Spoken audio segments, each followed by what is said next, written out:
सभी बड़ों को नमस्कार। आज एक नई कथा सुनाने जा रहा हूँ। करवा चौथ की पौराणिक कथा एवं व्रत। जो साथी मेरे चैनल पर पहली बार आए हैं, कृपा करके मेरे वीडियो को लाइक और शेयर करें। तो आइए कहानी शुरू करते हैं। एक साहूकार था, उसके 7 बेटे और एक बेटी थी। सातों भाई बहन साथ बैठकर खाना खाते थे। एक दिन कार्तिक की चौथ का व्रत आया तो भाई बोले, आओ बहन खाना खा लें। उनकी बहन बोली, भाई आज मेरा करवा चौथ का व्रत है, इसलिए चांद निकलने पर ही खाऊंगी। वो उन 7 बहनों की एकलौती बहन थी और वो उसे भूखा नहीं देख सकते थे, तो भाई ने दिया दीपक और एक आटा छानने वाली छलनी ली। पड़े पर चढ़कर एक तरफ होकर दिया और छलनी ढक दी। अपनी बहन के पास आकर बोले, बहन तेरा चांद निकल आया। बहन अपनी भाभियों से बोली, आओ भाभी अर्घ चांद पर जल चढ़ाना दे दें। तो भाभियां बोली, बहन तुम्हारा चांद निकला है, हमारा तो रात को निकलेगा। बहन ने अकेले ही अर्घ दे दिया और भाइयों से साथ खाने बैठ गई। उसने एक गस्सा ही खाया था कि मुंह में बाल आ गया। दूसरा गस्सा खाया तो उसमें पत्थर निकला। तीसरे गस्से में ही ससुराल से बुलावा आ गया कि जमाई राजा बहुत बीमार हैं। जब माँ बोली कि साड़ी पहनकर ससुराल चली जा। माँ ने सोने का टका उसके पल्ले में बांध दिया और कहा कि रास्ते में कोई भी मिले उसके पैर छूते जाना और उनका आशीर्वाद लेती जाना। सबको रास्ते में मिले और यही आशीर्वाद देते गए कि ठंडी हो, सब्र करने वाली हो, सातों भाइयों की बहन हो, तेरे भाइयों को सुख दे। परंतु किसी ने भी सुहागिन रहने का आशीर्वाद नहीं दिया। जैसे ही वो ससुराल पहुंची, दरवाजे पर उसकी छोटी नंद खड़ी थी। उसने उसके पैर छुए तो नंद ने कहा, सील हो सपूती हो, 7 पुत्रों की माँ हो, तेरे भाइयों को सुख मिले। यह बात सुनकर उसने जो सोने का टका माँ ने दिया था वह खोलकर दे दिया। अंदर गई तो सास ने कहा कि ऊपर मुंडेर है, वहां जाकर बैठ जा। जब तो ऊपर गई तो देखा उसका पति मरा पड़ा है। वह रोने और चिल्लाने लगी। उसकी सास दसियों से कहती है कि वह ऊपर पड़ी है, उसको बंधी हुई रोटियां दे आ। इस प्रकार माघ की तिल चौथ आई और बोली कि करवे ले लो, करवे ले लो, भाइयों की प्यारी करवे ले लो, ज्यादा भूख वाली करवे ले लो।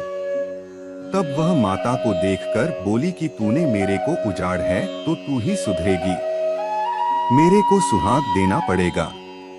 तब चौथ माता ने कहा कि पौष माता आएंगी, वह मेरे से बड़ी हैं, वही तेरे को सुहाग देंगी। इस प्रकार पौष माता भी आकर चली गई। माघ की, फाल्गुन की, चैत की, वैशाख की, जेठ की, आषाढ़ की, श्रावण की, भादों की, सारी चौथ माता इसे जवाब देती चली गईं कि अगली चौथ माता आएंगी, उनसे कहियो। बाद में आश्विन की चौथ माता आई और कहा कि तेरे ऊपर कार्तिक की चौथ माता नाराज हैं, वही तेरा सुहाग देंगी। तब उसके पैर पकड़कर बैठ जाइयो। यह कहकर वह चली गईं। बाद में कार्तिक की माता आई और गुस्से से बोली कि भाइयों की प्यारी करवे ले ले, दिन में चांद उगाने वाली करवा ले, ज्यादा भूख वाली करवा ले। तब साहूकार के बेटी उनके पैर पकड़कर बैठे गई और रोने लगी। हाथ जोड़कर बोली, है चौथ माता, मेरा सुहाग तेरे हाथ में है, तुझे देना पड़ेगा। चौथ माता बोली कि छोड़ पापिनी, हत्यारिनी, मेरे पैर क्यों पकड़ रही है। वह बोली, मेरे से बिगड़ी है, तू ही सुधारेगी, मेरे को सुहाग देना पड़ेगा। चौथ माता खुश हो गई और आंख में से काजल निकला, नाखूनों पर से मेहंदी, मांग से सिंदूर और चितली अंगूठी का छींटा दे दिया। उसका पति उठकर बैठ गया और बोले कि बहुत सोया। तो वह होली काहे का सोया, मेरे तो 12 महीने हो गए, मुझे तो कार्तिक की चौथ माता ने सुहाग दिया है। वह बोली कि चौथ माता को उजमन करो। तो उन्होंने चौथ माता की कहानी सुनी, खूब सारा चूरमा बनाया। दोनों पति पत्नी खाकर चौपड़ खेलने लगे। नीचे से सासू जी ने रोटी भेजी तो दासी ने आकर कहा कि वो दोनों चौपड़ खेल रहे हैं। सास देखकर खुश हो गई और बोली क्या बात हो गई, तो बहू बोली मेरे चौथ माता टूटी हैं, और यह कहकर सासू माँ के पैर छूने लगी। उसने सारी नगरी में ढिंढोरा पिटवा दिया, सबको चौथ का व्रत करना चाहिए। 13 चौथ नहीं तो 4 करना, नहीं तो 2 चौथ सब कोई करना। हे चौथ माता, जैसे साहूकार की बेटी को सुहाग दिया वैसा सबको देना। दोस्तों, इस वीडियो में बस इतना ही, मिलते हैं अगले वीडियो में। अपना ख्याल रखिएगा। उम्मीद है कि आपको यह कहानी पसंद आई होगी। आपका कोई भी सुझाव है तो मुझे कमेंट में कह सकते हैं। कृपया मेरे चैनल को सब्सक्राइब करें।